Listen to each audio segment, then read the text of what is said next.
NUS USI women's officer, and NUS USI is pretty much the Northern Irish version of the National Union of Students. We're part of the Union of Students in Ireland as well because of the awkward position that we're in.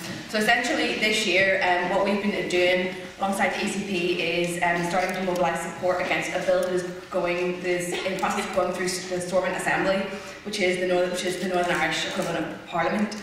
And it's being proposed by an MLA called Lord Morrow, who is he's in the Democratic Unionist Party, which is the largest party in the Assembly.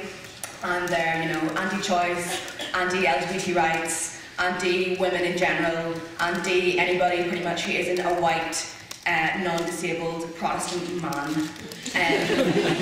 No, like I'm not even joking. It's funny, but it's also terrifying because these people they're the biggest party in our government. Essentially, what he's doing is there's a bill on called the Human Trafficking and Exploitation Bill, and of course, with human trafficking, they just put in a little clause there to criminalise the purchase of sex.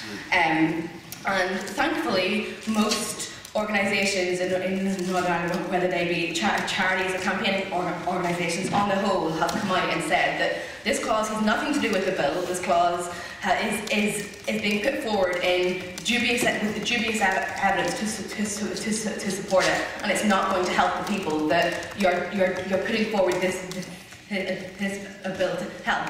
Even most surprisingly, the police a couple of months ago came out and said that as well, which was quite a shock to everybody.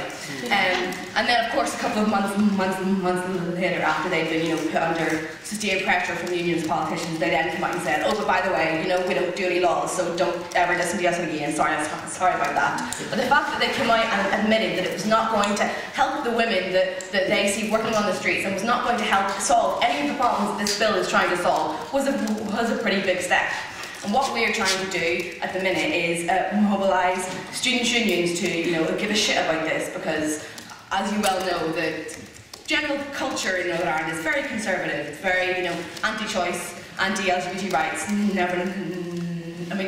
Most students my age probably don't even know what a sex worker is. So we're trying to make sure the conversations are starting to happen on campuses to make sure that students are contacting their MLAs and lobbying to make sure that this doesn't get passed. And of course, as Nikki said before, it's being sponsored by the organisation CARE, and they have very bad views on everything. And finally, the MLA, the Justice Committee, where the bill it's currently going through an extended period of evidence giving in the Justice Committee. Finally, the other MLAs from the other parties are starting to see through the fact that this bill is ideologically motivated by a bigoted party, and realise that when they look at the evidence does not support this clause coming through. I think the fact that they extended the bill in committee stage to keep it there for a bit longer to get more evidence is a good sign, because it shows that the majority of the MLAs in the committee actually want to hear more, want to hear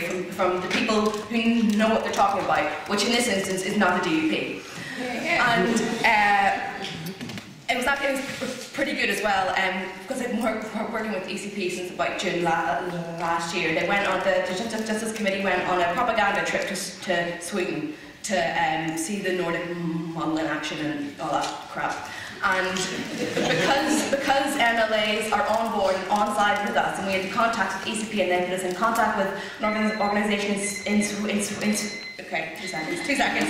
Organisation in Sweden, that the MLAs actually met with the White Rose Alliance when they were in Sweden, which is a really good step, because I don't think that wouldn't have happened if it wasn't for the work that everybody's been doing. So find me afterwards, talk about it if you want to.